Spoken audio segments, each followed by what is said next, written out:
black dark night and you can't see anything, you put the glasses on, you see things.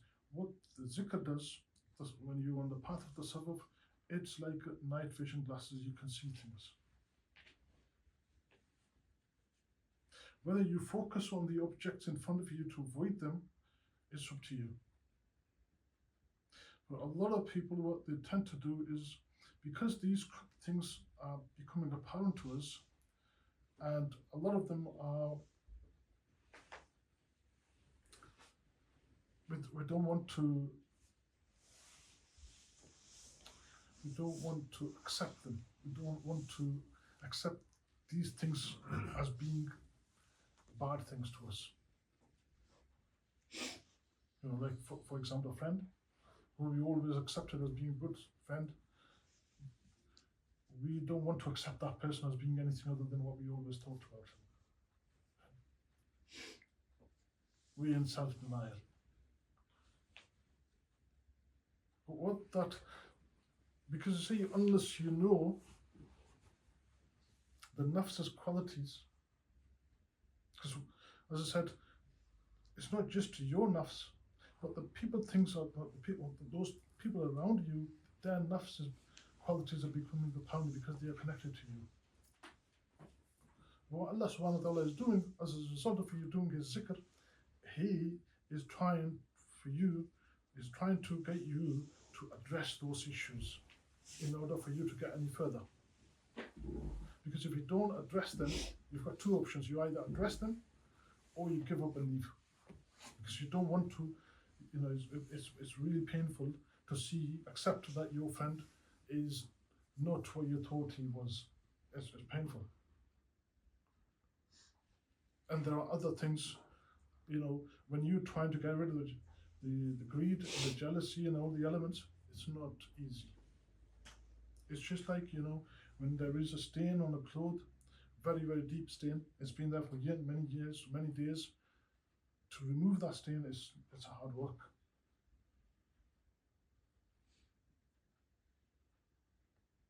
And because it's a hard work and it's connected to you emotionally as well, because you know, a stain on a cloth is easy to remove long time because it's not connected to your emotions. You know, it's not emotionally connected to you. But the qualities of the nafs inside you, that the strength of the nafs are emotionally connected to you, and it emotionally hurts you when you try and purify them. Do you understand what I'm saying? So what you're doing then is rather than sticking around, because it's not something that you could remove within a matter of minutes or days or months. It could sometimes even take, depends on your own resilience, it could sometimes take years. But all you need to do is stick around, and gradually it will just go. Or if it doesn't go completely, it will reduce its effect. But even if it doesn't reduce its effect,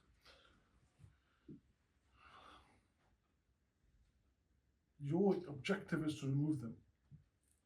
And with that being in mind, we've got to remember is Allah subhanahu wa ta'ala looks at our intentions, what we want to achieve. It's not necessarily important that we achieve it. As long as we have the intention to achieve it, whether we reach that, whether we obtain that objective is not absolutely necessary. Do you understand what I'm saying? Because you see, removing the greed will make the nafs weaker. Because this is what annihilation of the nafs means. So when you remove all these things from the nafs, one by one, and it has to be done one by one, not gradually. This is why the patience in this path is very important. Patience is fundamentally important. Because once these things remove, because these are the darkness, these things are living in us. So when we address these issues to a certain extent, so what I'm saying to you, it is true. So, for example, you had 10%, you've reduced the strength of your nafs by 10%.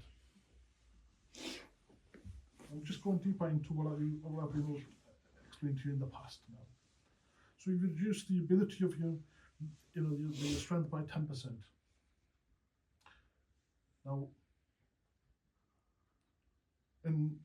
for example, in the area of jealousy, for example, because we don't know which one is reduced for 100%, unless we go through that, go through the process of transaction with another person, then we can see that my jealousy towards another is not as strong as what it used to be.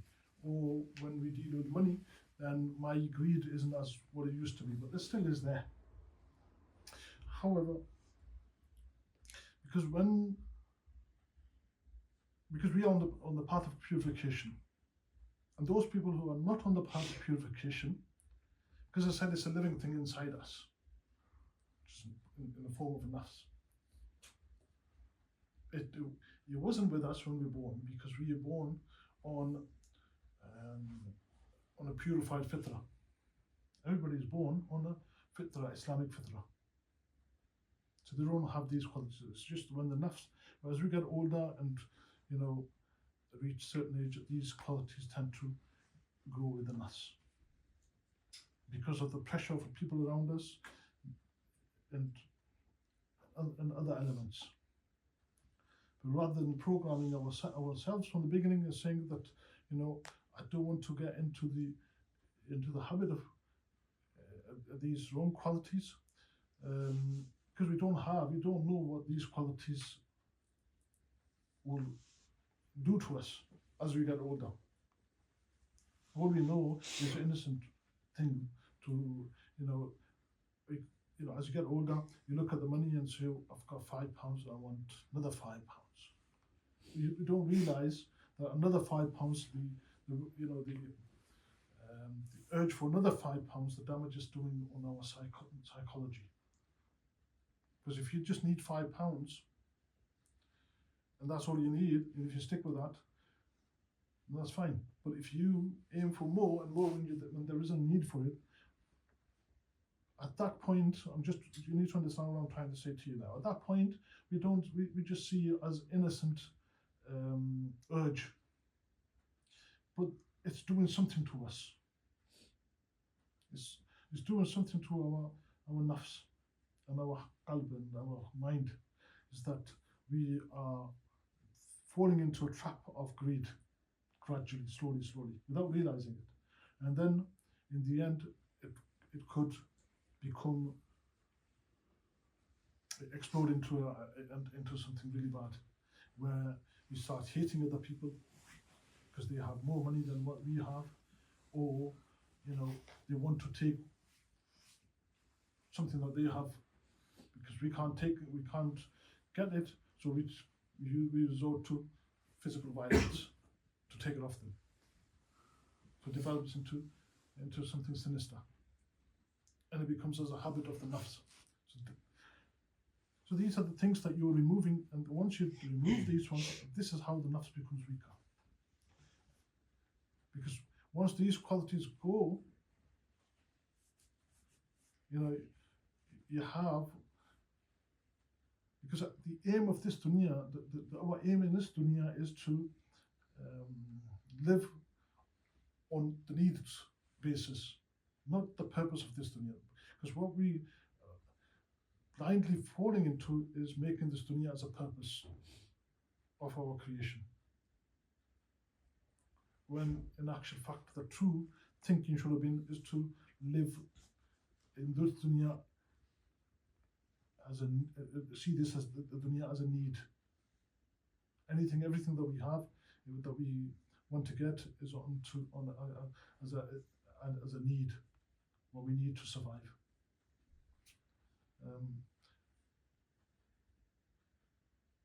So this is what happens really when people leave this path, because it's not because this path is wrong, is we don't have the inner strength or the patience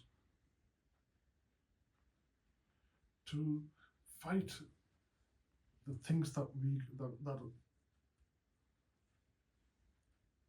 we see as on this path. For example, as I said to you before, when you have a night vision glasses in front of you, there'll be a big massive stone which is going to block your path. Now, you know, a big rock in front of you, and you need to go further past that rock to get to the other side. Now, what do you do there? Do you remove that rock in front of you to get to the other side, or do you just give up and say, this rock is too heavy for me, I can't go beyond this rock? Because that night vision glasses are giving you, because if you didn't have the night vision glasses, you went on forward and banged your head against it. You wouldn't have been able to see it, and you'd have been banging your head against it. And you wouldn't have been able to know what it was to be able to do anything about it. This is the case with the Sufaf. The Sufaf gives you the ability to see what it is, because those people who are not on the path of the Sufaf, they are like somebody who doesn't have a night vision glasses and they have a rock in front of them, but because they can't see it, they don't know what it is. They only think that it's an object which is tough object or a hard object in front of them, and it could be a brick wall, it could be anything. And because you don't know what it is, if you don't know what it is, you can't really work out how to deal with it. Do you understand? What the Sufaf does, it allows you that night vision glasses to see what it is, whether it's a rock, or whether it's a brick wall, or whether it's a metal object, so that you can, you're an ability to know what it is and then get the right tools to remove it from your path. What a lot of people do is they don't realize that they have the night vision glasses. It's just like somebody who puts the night vision glasses on or travels on the path of the Sufaf, but doesn't realize what the night vision glasses are, what they're gonna do, how they're gonna help them. Do you understand? So when they see a rock in front of them or an object in front of them, which they have to go over that, they go up. They don't do anything to remove that rock or do something to, find a way around to get over the other side. This is what usually happens with people. Did you understand? Now, the other thing I was going to say to you is that if you have 10%, made your nafs 10% weaker, and somebody who's not on the path of the Sufaf, clearly they haven't done anything to make their nafs weaker, because they don't have the night vision glasses to be able to know what it is, and you have that. And with that ability, you've been able to make your nafs weaker 10%. Now, when you go and sit next to them, for example, because that's a darkness that they have. Darkness has impact on the light. If you have when there's a light, then darkness disappears, because you can't have them both together.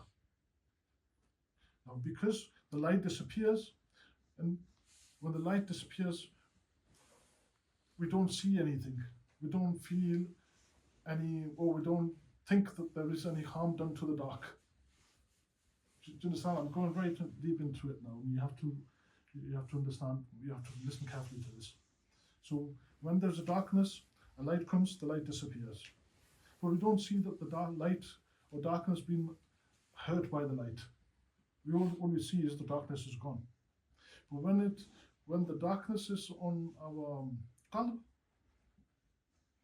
and there's a light next to it comes, then the light is gonna feel, because light is moving, pushing something. Because the light is pushing something, and when you push something, you're gonna feel some kind of pain or some kind of force. You're applying some kind of force onto it, and when you apply force, there is a strength required, and strength means that there is kind of hurt that you're going to feel of some type. Is that right? So because you sit next to a person who's got 10% more than what you have, you're going to feel impact of his darkness onto you. Do you understand? Now, you could either, you've got two choices, because vast majority of people have darkness, have stronger strength, nafs on them, and you are on the path of making your nafs weaker, which would be a 10%.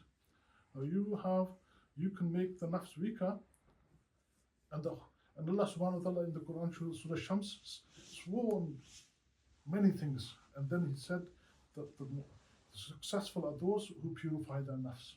Now, you can either say, I'm not going to purify my nafs, because vast majority of people are full of darkness, and when I sit next to them, then I feel pain because of that darkness having impact on me. You can give up on it. Or you can say, my purpose here is to purify my nafs. I'm doing what my purpose in this dunya is. This person is not doing what his purpose is to comply with Allah subhanahu wa ta'ala's obedience. Do I want to be like him, or do I want to be like the one who wants to purify the nafs? That's the choice that we have to make. Either we give up, which most people do, or we could just fight on and struggle on.